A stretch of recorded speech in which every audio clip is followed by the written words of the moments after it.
Dumarayo na sa Divisoria sa Maynila ang ilang mamimili para sa bagsak presyong mga laruang panregalo sa Pasko. Pero babala ng environmental group na Ban Toxics. Huwag padadala sa mga murang laruan dahil posibleng nagtataglay ang mga ito ng nakalalasong kemikal. Alamin yan sa balitang A to Z ni Ace Cruz. Naghahanap ng pamaskong panregalo si Cindy para sa anak at mga pamangkin.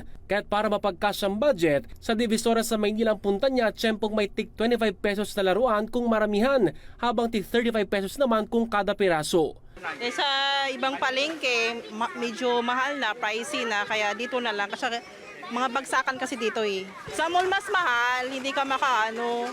Kasi mahal yun doon eh. Pero babala ng environmental group na Ban Toxics, huwag papadala sa murang mga laruan dahil lumabas sa pagsusuri ng grupo sa halos 300 mga laruan na positibo ang mga ito sa nakalalasong kemikal gaya ng lead at mercury. Very evident na po ito, nakikita na natin sa pintura, nakikita pa din natin mismo dun sa materyales na ginagamit na mula po sa plastic.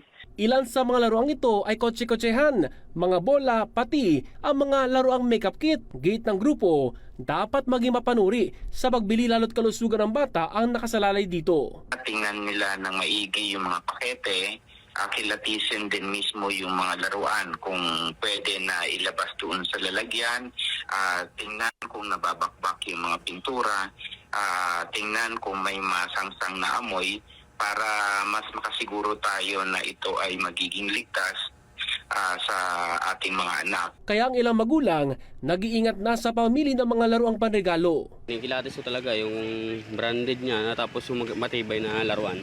Kasi hindi naman talaga namin alam to kung anong nilalagay na chemical dyan. Bumibili lang din po kami. Pero para mas sigurado, si Nanay Leslie hindi na namimili ng laruan.